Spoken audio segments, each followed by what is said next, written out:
ഇന്ന് കടയിൽ നിന്ന് കുറച്ച് ചക്കക്കുരു കിട്ടി. നമുക്ക് ആ ചക്കക്കുരു കൊണ്ട് അണ്ടിപ്പരിപ്പാക്കാം. 99% ആൾക്കാരും കഴിച്ചിട്ടില്ലാത്ത ഈ ചക്കക്കുരു പോലത്തെ ഒരു സാധനം എന്താണെന്നറിയാമോ? ഇതൊരു മുതുക്ക് മീനിന്റെ മുട്ടയാണ്. അപ്പൊ ഇത് പൊരിച്ച് കഴിച്ചു കഴിഞ്ഞാൽ അണ്ടിപ്പരിപ്പ് പോലെ ഇരിക്കുന്നാണ് പറയുന്നത്. ഞാൻ വലിയ കുക്കെന്നുള്ള വീട്ടിലുള്ള എല്ലാ മസാലയും കൂടെ പറക്കിയിട്ട് അങ്ങ് അരയ്ക്കുക. എല്ലാ മസാലയും കൂടെ എടുത്തതിന് ശേഷം നമുക്ക് ഇതിനെ പെരട്ടിയെടുക്കാം. പച്ചക്കുരുമുളക് അരയുന്നില്ല. മഞ്ഞൾ, മുളക്, ഉപ്പ്, ഗരം മസാല, പിന്നെ ഇച്ചിരി പച്ചക്കുരുമുളക്, ജിഞ്ചർ ഗാർലിക് പേസ്റ്റ്, ഇച്ചിരി വെളിച്ചെണ്ണയിട്ട് മൊത്തത്തിൽ തടവിഞ്ഞെടുക്കണം. തവണേന്റെ കൂട്ടത്തിൽ ആദ്യം 2 കരിപ്പര ഇട്ടു. മുതുക്ക് ചട്ടിയിലെല്ലാം പെരട്ടി. ഇത് നല്ല തിളച്ച വെളിച്ചെണ്ണയിൽ ഓരോന്നാ പറക്കി വെക്കും. ഇത് കാണുമ്പോൾ എനിക്ക് ബിഗ് ബോസിലെ പേർലി മണിയാണ് ഓർമ്മ. ബിഗ് ബോസിൽ എന്തെങ്കിലും ഉണ്ടാക്കിക്കൊണ്ടിരുന്നപ്പോൾ പടക്കം പൊട്ടുപോലെ പൊട്ടിക്കൊണ്ട് പൊട്ടുമെന്ന് വിചാരിച്ചു. പക്ഷേ എന്റെ മീൻമുട്ട പൊട്ടിയില്ല. എന്റെ മൂമുട്ടയ്ക്ക് എക്സ്ട്രാ കോട്ടിംഗ് ഉണ്ടായിരുന്നു തോന്നുന്നു. അവസാനം കരിയപ്പലയും വെച്ച് എടുത്തു. എന്താണെന്ന് പറഞ്ഞത് ഇന്ന് വീട്ടിൽ ചോറൊക്കെ വെച്ച്. ചോറ്, മാങ്ങാച്ചാറും, മുട്ട ഫ്രൈ. ഈ സാധനത്തിന്റെ പേരെന്ന് പറഞ്ഞാൽ നമ്മുടെ കണവ ഉണ്ടല്ലോ, കണവേര മുട്ട. ചില സ്ഥലങ്ങളിൽ കൂന്തലെന്നും ചില സ്ഥലങ്ങളിൽ കണവാന്നും പറയും. വ്യക്തരുടെ അഭിപ്രായം കേൾക്കാം. വാ, അണ്ടിപ്പരിപ്പ് പോലെ ഇരിക്കുന്നു ഇത് തിന്നാ.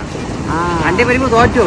തോറ്റല്ല, അണ്ടിപ്പരിപ്പ് പോലെ തോക്കൂല, അണ്ടിപ്പരിപ്പ് പോലെ തന്നെ. അണ്ടിപ്പരിപ്പ് പോലെ തന്നെ ഇരിക്കും. അപ്പൊ ഇതുപോലത്തെ വെറൈറ്റി സാധനം കിട്ടാൻ താഴെക്കാണ് നമ്പറിൽ വിളിച്ചത്. തിരുവനന്തപുരം വെസ്റ്റ് ഫോർട്ടിലുള്ള ഡെൽഫിഷ്.